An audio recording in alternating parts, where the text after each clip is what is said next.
Hello, ladies and gentlemen. Thank you for coming back to the show. It's very nice of you to tune in to the myriad number of videos that I do, and it's very kind of you. I appreciate that. I was actually sitting in the studio here under all the lights and all the EFGs, whatever they are, the magnetic micro vibing things, because a lovely lady was going to come on the show and tell us all about health and stuff today. And unfortunately, for whatever reason, I don't know quite why, there may have been a mix-up and they haven't turned up. This does happen from time to time. People are travelling and they can't get to wherever they've got to be and they're late or whatever it is. And sometimes that just happens. And it's one of those things doing this. So I'm sitting here thinking, oh, nobody's turned up to do the interview, but I've got the camera on, I've got everything going. And I've not really had that many guests in the last week or so, although I can tell you my diary is absolutely chock-a-block with some very fascinating and interesting people just to expose to you lots of different truths in various different things. So that's coming up, fear not. And of course, I'm out and about doing stuff.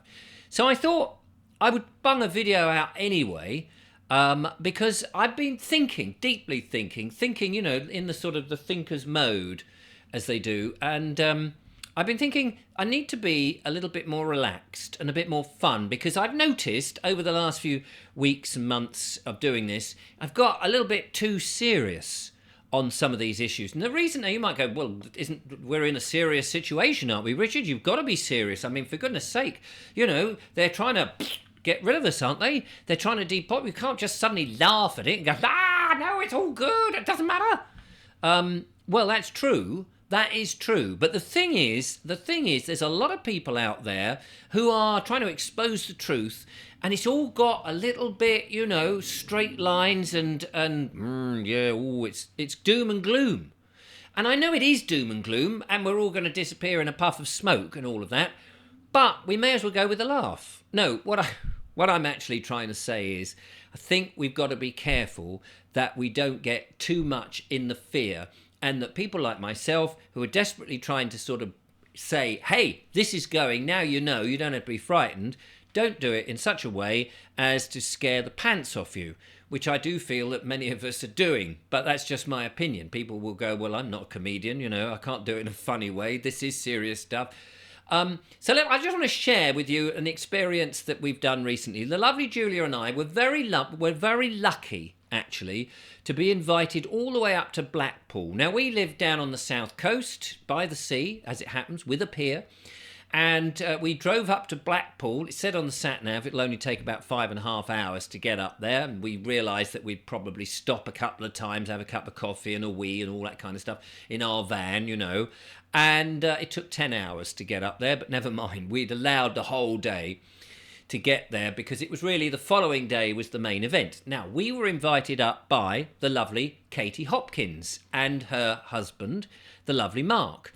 And we had a fantastic time. Now, I know some people go, what, Katie Hopkins? What?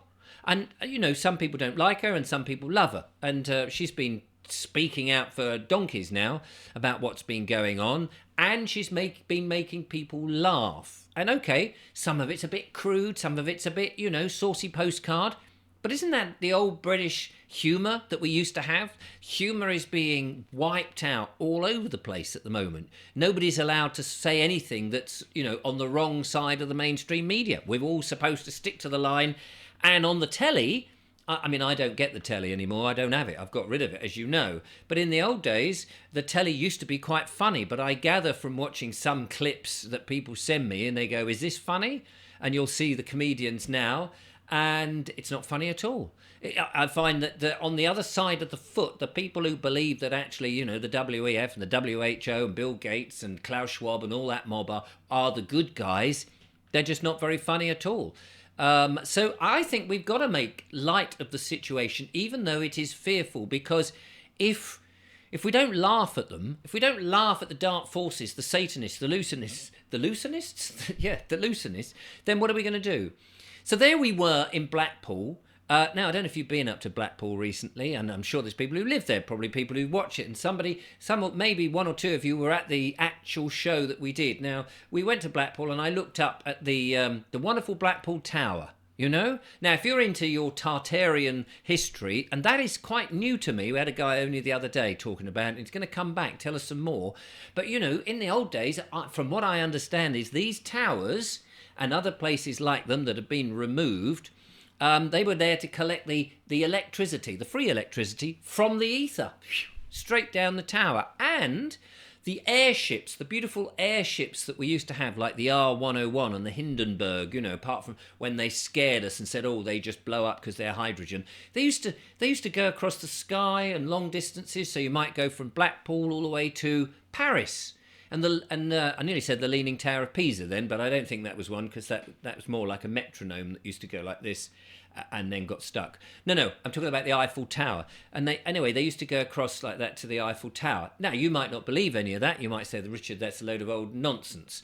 But, that's the Tartarian theory. My mind is open to all these sort of things. Anyway, there we were in Blackpool, and we were having a lovely time. And I was watching Katie Hopkins doing her set, as she did.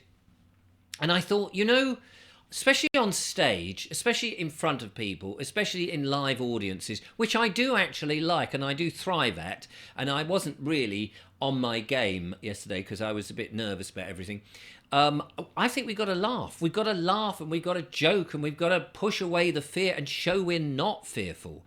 And that's what I really admired about Katie doing the show. I just thought it absolutely brilliant, because although she didn't get into the nitty-gritty of everything, and I did do a bit of the nitty-gritty of everything, the digital IDs, the CBDCs, and you know, the whole 9 yards, and probably too much so, because I was getting a bit into it and a bit too serious about it and trying to share what I knew and trying to impact everybody and go, oh, blimey. And after the show, on the way back, driving back, you know, as you go back, it was 7.5 hours in the middle of the night, you know, swerving along the motorway, trying to stay awake, I realised that I think I need to lighten up a bit. And I think we all probably need to lighten up a bit. And laugh at the police as they're trying to arrest us. Laugh at the bailiffs and the enforcement officers. Not show the scare. Laugh at the council tax as they're trying to get our money from us. Laugh and push back at those people that are threatening, oh, there's a bit of bird flu coming. And oh really? Yeah. But it goes from species to species, does it really? I think we have got to, this is our moment, our magic moment, as somebody once said somewhere in some song in Nefarious Land. This is our moment. We really got to get together and just have a good chortle.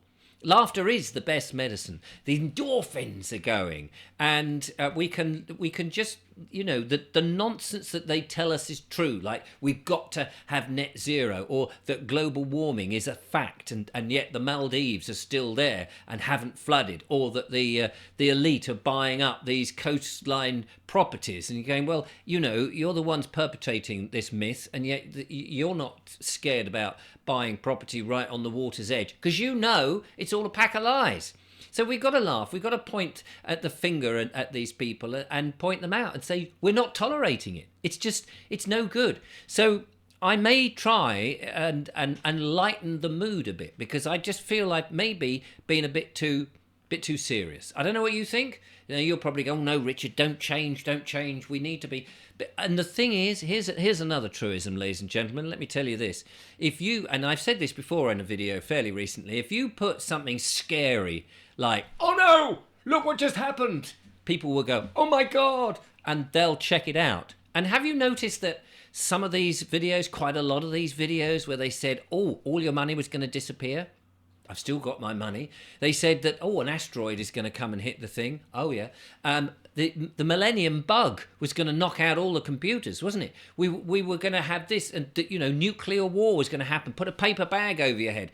And none of these things happened, but we all got very scared about it. We all took it very seriously, and we allowed, when the virus was flying around, supposedly killing everybody left, right, and centre, we allowed all our rights to be taken away from us. That's the serious part of it. We allowed those things, freedom of speech, to be taken from us because we didn't push back, because we didn't laugh at it and go, you are joking, aren't you? No, we're deadly serious. Really? Very serious? Well, I think it's show me the evidence. Show me the proof. Don't keep reading out how many people you say have got cases in the hospital. Oh, there's a great number of cases in hospital. Is there?